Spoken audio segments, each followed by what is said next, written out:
This is the BBC. This podcast is supported by advertising outside the UK. BBC Sounds. Music, radio, podcasts.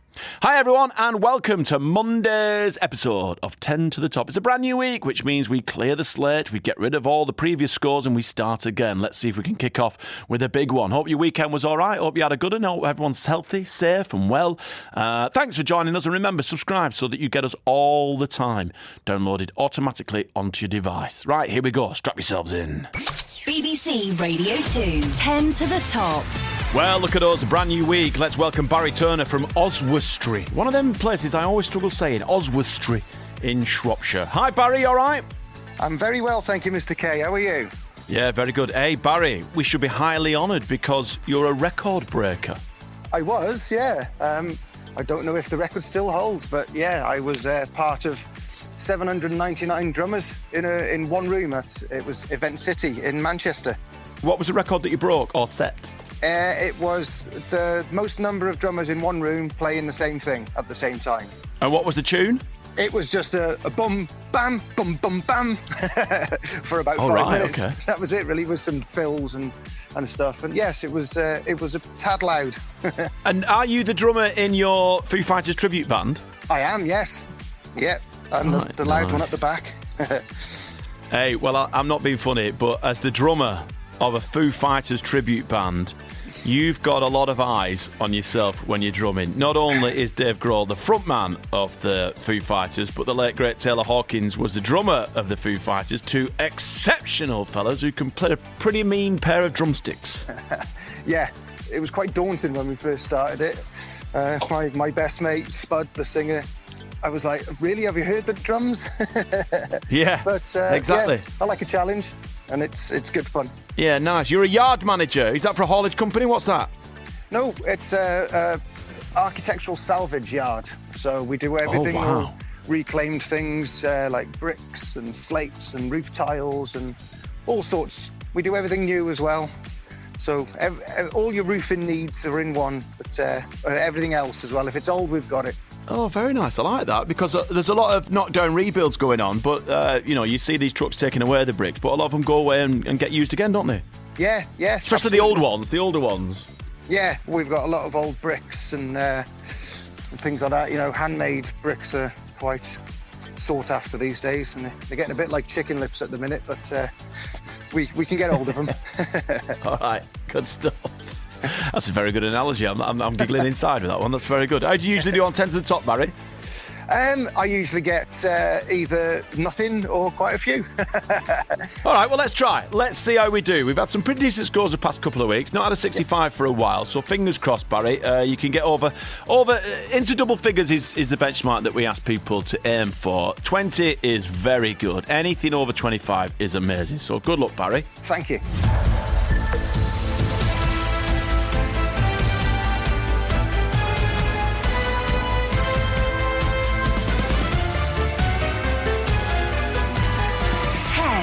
To the Top on Radio 2. All right, here we go. For 1 point, in 2001, what was the two-word title of Atomic Kitten's first #1 single? And straight away, I've got one. Higher. It was Whole Again. Oh, of course it was, yeah. Don't. Unlucky. Right, for a point, you get this one right.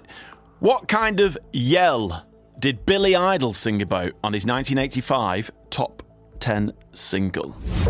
That was a rebel yell. Yes, it was. Right, we're up and running for 2 points. In 1997, a cover of which Shaka Khan song gave rap star LL Cool J his only UK #1 hit? It was a cover of a famous Shaka Khan song. Was that Ain't Nobody? It was indeed, yes. All right. Very good. Bravo, for 3 points. It's your first clip. Happy birthday today to Gary Kemp from Spandau Ballet. Here's a clip from his band's chart debut in 1980. What's the title?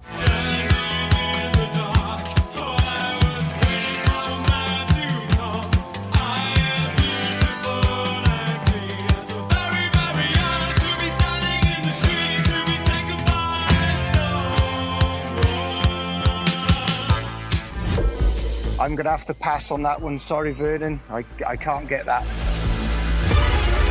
That was To Cut a Long Story Short. Yeah.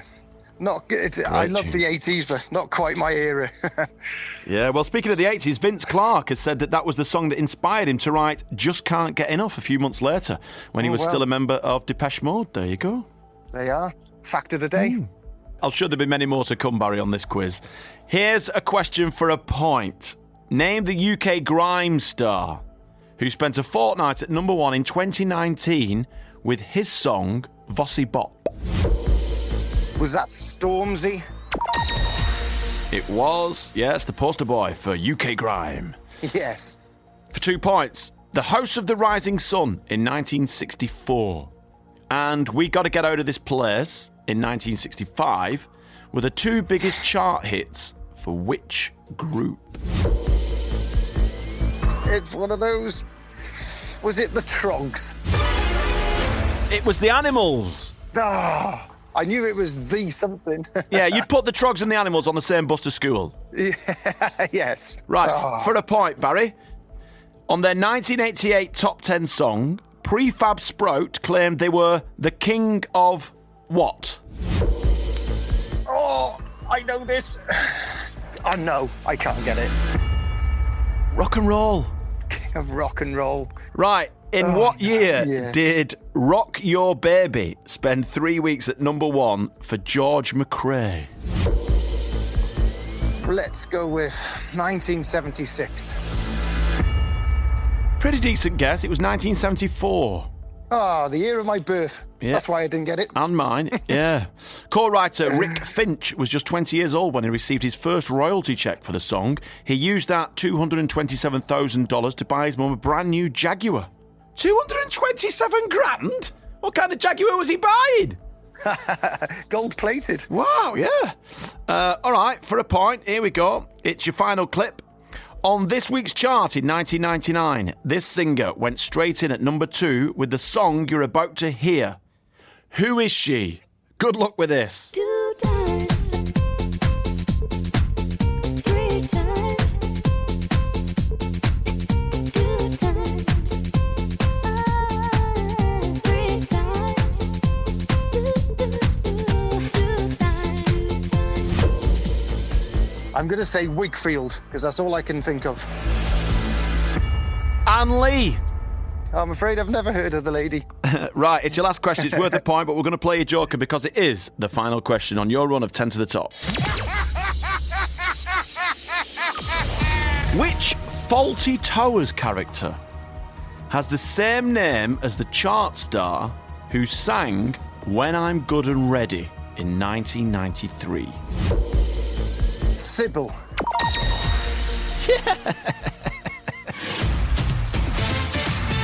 6 points, Barry. 6 points. Oh, 6 points. Oh, I'll take that. Yeah, it's not bad. 6 points. Better than 0. It's not the lowest score we've had on 10 to the top. But do you know what? You've kind of given yourself a decent foundation. Let's see if Ian Pratt in concert can beat that to win the smart speaker after this. Whatever you're looking for, we've got sounds for that. Need a pick-me-up in the afternoon? Forget the coffee. Join me and Jordan instead. You know it, Vic. Just pour us into your ears. Ooh, weird. Or you could just dart your cares away with my mix of non-stop feel-good tunes. Sophie Ellis-Bextor's Kitchen Disco.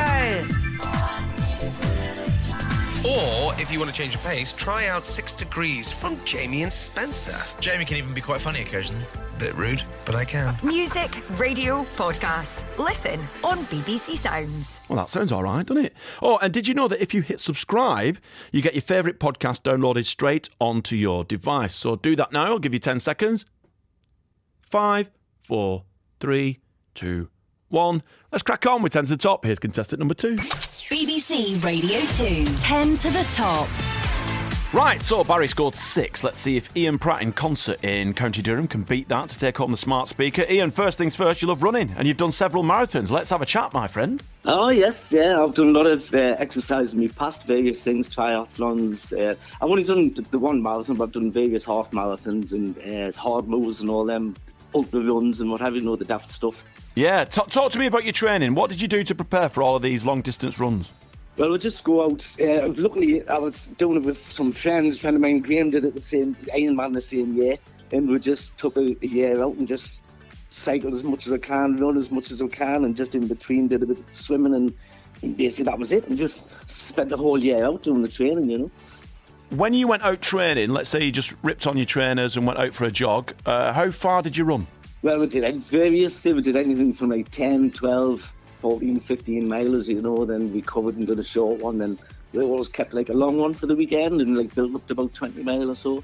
So, yeah, but I had loads of support of friends who were like in the running club as well, you know, they were great. Did you stop and walk a little bit, or did you just carry on jogging? Well, the one at Bolton, it's pretty tough. You come out the town, there's a big steep hill, so everyone says walk the hill, because if you walk it, you'll feel better when you get on the flat. So, yeah, so it was a running walk, and it was about, I think it was about 9-minute mile pace, something like that, you know, but I'm going back 2015, though. Oh, that's all right, that's all right. Hey, you know that bit that they told you to walk up, the Bolton, the hills of Bolton? Yes. That was my back garden growing up. Oh, was it? Oh, Yeah. Well, the sport was fantastic. The local people were brilliant. Out on the bike, they were just, it was like doing the Tour de France. We run alongside you, and it was just fantastic. All right, you've got 6 to beat. Barry set the bar at 6. Let's see if you can equal it. We'll go to a tie-break. If you beat it, you'll win the smart speaker. If you don't, you'll win the coffee mug. So it's not all bad. All the very best. Let's go.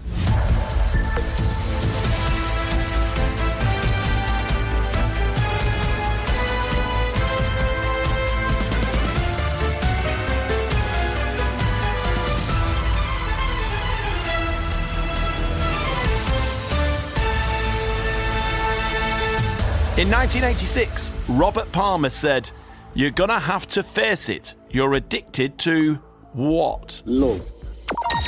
Yeah, addicted to love. 1 point straight in there. For 2, on their string of hits in the 1960s, who was the backing group for Martha Reeves? The Vandellas. It was Martha Reeves and the Vandellas. Your next question is your first clip. It's worth 3 points. Here's a singer who landed his 4th consecutive top 10 entry this week in 1984. With the song you're about to hear, who is he? I'm gonna tear the playhouse down pretty soon. I'm gonna tear your playhouse down.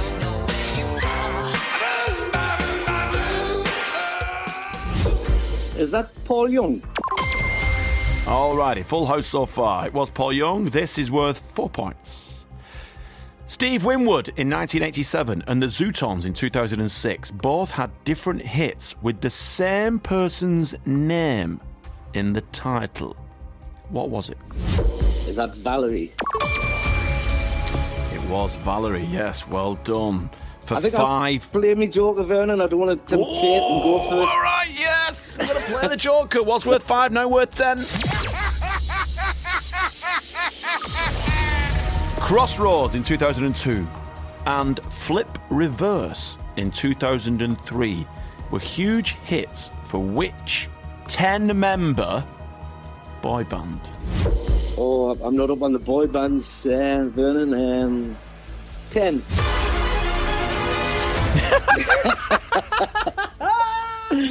Well, you never know, because we had 5 with 5. It could have been 10 with 10. It was the Blazing Squad. Oh, no chance. Which great British band wrote and recorded the 70s rock anthem Smoke on the Water? Deep Purple. Yes, well done. It was Deep Purple. For 2 points, it's your next clip. Here's a 1992 hit that appeared on Primal Scream's award-winning album Screamadelica. What's the title, please?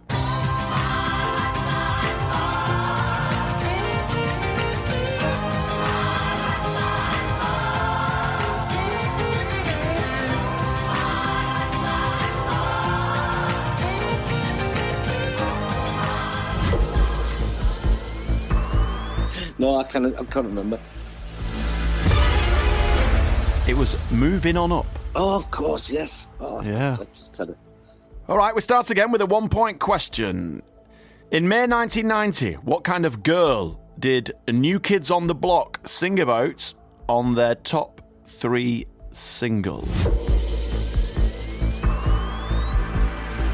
White Girl. It was Cover Girl. Ah. We've had a little bit of a dip, but that's all right. This is worth a point. We've got 2 questions left. In which year did CeeLo Green spend a fortnight at number 1 with his song, Forget You? 2007. Oh, nearly. 2010. Oh. Yeah. Before going solo, CeeLo was the voice of Gnarls Barkley, and he wrote the Pussycat Dolls' worldwide number 1 hit, Don't You? And sang backing vocals on Waterfall's TLC. What a talented dude. Yeah, what a bloke, eh? Last question for a point. Complete the title of this Foo Fighters hit from 1999. Learn to what? Fly? It is! Well done, you got 12 points. Hey! That's a good score, 12 points. It means you get the smart speaker. Unlucky, Barry. He played very well. I think I got the same points as him as well. Yours was pretty tough, Barry. Well done, mate. Yeah, unlucky, Barry. Hey-ho, it's the way the cookie crumbles. Yeah, but never mind. Hey, at least you took part, Barry, which I absolutely love. Congratulations to you, my friend Ian. Good luck with everything. Thanks very much, Vernon. Yeah, good stuff. Enjoy the smart speaker. Right, if you want to play and try and win the smart speaker, or at least even if you don't win, you win the coffee mug, which is great, then drop us a line on the email. It's 10 to the top at bbc.co.uk, or the WhatsApp 08000 288 291. 10 to the top on Radio 2. BBC Sounds. Music, radio, podcasts.